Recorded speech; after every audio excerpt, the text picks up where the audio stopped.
Hello दोस्तों। आज की इस वीडियो में हम बात करेंगे मोरोवुजू कैंडल के बारे में कि मोरोवुजू किस तरीके से मार्केट में काम करती है और किस तरीके से हमें प्रॉफिटेबल बना सकती है। आइए चार्ट पे चलते हैं। ये देखिए, मोरोवुजू कैंडल जो है कुछ आपको इस तरीके की देखने के लिए मिलेगी। ये हमेशा ही कंटिन्यू ट्रेंड में ही बनती है। अगर डाउन ट्रेंड होगा तो डाउन ट्रेंड में आपको देखने के लिए मिलेगी, अगर बुलिश होगा तो बुलिश में आपको देखने के लिए मिलेगी। आइए देखते हैं किस तरीके की कैंडल होती है ये देखिए, इसका जो ओपन है ये नीचे होता है, क्लोजिंग ऊपर होती है।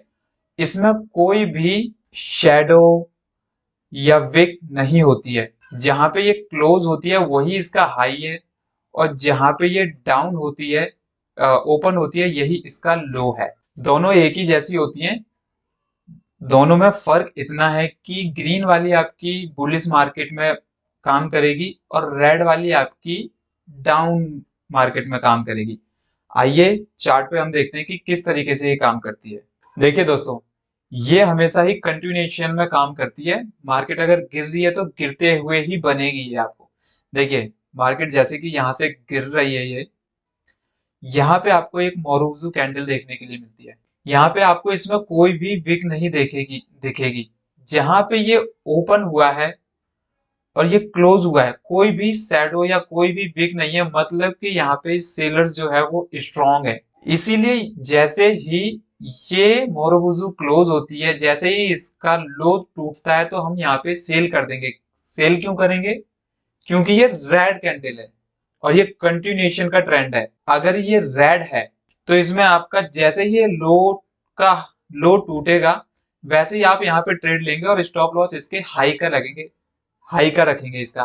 तो ये देखिए, यहां से आपको कितना अच्छा ट्रेंड आपको कैप्चर करने के लिए मिल जाएगा। इसी तरीके से आपको एक एग्जांपल और दिखा देता हूं मैं कि और किस तरीके से काम करती है मार्केट में। ये बुलिश मार्केट में मोरोवुजू बनी है। ये देखिए, कैंडल बड़ी है तो स्टॉप लॉस भी बड़ा होगा, लेकिन टारगेट भी इसका बड़ा ही होगा। एटलीस्ट 1:1 तो मिल ही जाता है हर किसी चीज में। ये देखिए, ये आपकी मोरोवुजू है और ये कंटिन्यू यहाँ से मार्केट ऊपर उठी, यहाँ पे स्ट्रॉन्ग बायर्स आए, तो मार्केट में क्या इंडिकेट हुआ कि बहुत ज्यादा बाइंग आ चुकी है। जैसे ही इसका हाई टूटता है तो आप यहाँ पे एंट्री ले सकते हैं।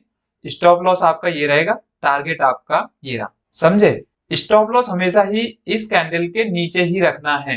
ये दोस्तों आपका दूसरा एग्जांपल हो गया। इसी तरीके से ही आपका, देखो मैं एक और आपको दिखा देता हूँ एग्जांपल। ये देखिए, मार्केट जो है यहाँ से और डाउन ट्रेंड चल ही रहा है, गिर रहा है ना।